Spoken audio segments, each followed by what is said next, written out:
Hey, Yeah. Brayden. Hi. Great to Hi, see Hi. you. Braden. Nice to see you. I Oh, love to nice. see you guys. You always brighten my day. Uh, Same here, same here, Me too. same here.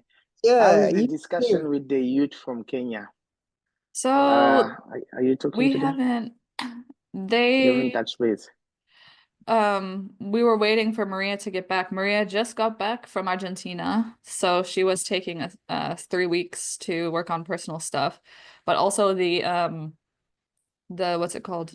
The Kibera Joy, they were going to do their own systems mapping activity with the girls. And they said they would get back to us once they finished it. So I think we'll just check in to see, how that's going, if they need any help. But we haven't heard from them. But that was the last we talked to them, was like they would do their activity and then we would, go over like how we could help them with what resources that they need for what they want to achieve. So yeah. Yeah, that's good. That's really good. Yeah, but they're so nice. I love them. I've spent some time with them, 2 weeks, um, working on the Youth at Work project. Very energetic young group of young people. Yeah. Yeah. And focus, like for me, it was really like refreshing to be with young people from Kenya because our experience here in South Africa was totally different. The cultural difference was probably very Yeah, significant. Mm. yes, very significant, especially in terms of how, like just agency in general. Yeah. Yeah. Do you Ke- notice a sort of skew in like maybe the number of people from, for example, Kenya that are in sort of the systems thinking community and systems futures versus South Africa? Like there's more people who are interested in. Okay, so not necessarily around systems thinking concepts or stuff like that, but particularly for the Youth at Work project. Yeah, we designed it using systems thinking, but when we deliver it, we really don't present any systems thinking Ah, okay, theories or okay. yeah. So, but it's just the interest into the project, the whole idea about taking up entrepreneurship, young people in South Africa are not particularly interested in that, while the young people in Kenya are quite, and they have their own drive, like they are self-motivated. And so if they find somebody else to just support them, give them a push, they are ready. Unlike the youth side in South Africa, yeah. That's so great. Nice. Mm.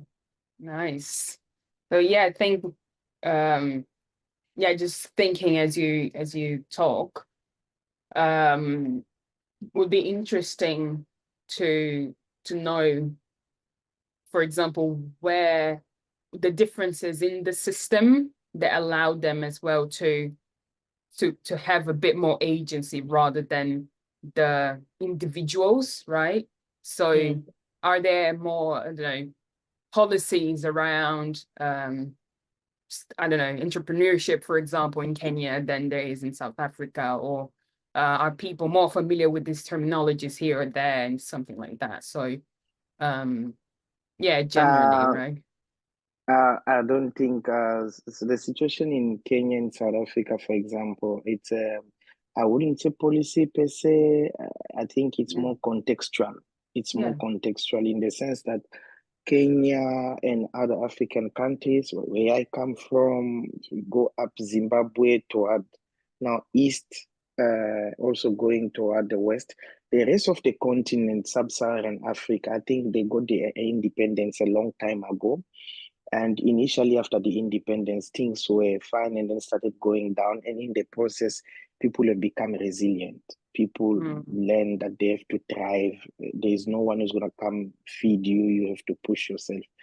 Unlike South Africa, that is very new in terms of democracy. You know, South Africa faced apartheid until 1990. They are now only 20, I don't know how many years of independence. But the policies that they had okay, there's no policy of entrepreneurship policy here in South Africa. But the first policies that they put in place when they got their independence was more around bringing equality, not where it Yeah. has more marginalized group. Mm. Bridging Nice. that gap between, you know, those people who were previously marginalized during the apartheid. And so then the policies at the end that time was like free houses, we're going to give you free education, you know, and then that has created a certain dependency, still a lot. So more work needs to be done at the individual level for people to start seeing things in a different way. Yeah. You've I got think, people. it would be nice to, because I think normally it's good to bring the topics of these discussions to real life, so we can actually come back to this example after we talk a bit about transformation and regeneration and what that means, and then see if there's any similarities with this case study, because I think definitely are, and would be good to kind of bring back to my personal experiences and work, right? So yeah, I think of course you have a very rich embedded understanding of both of these cultures based on the youth at work, right? So it would be very good to see that.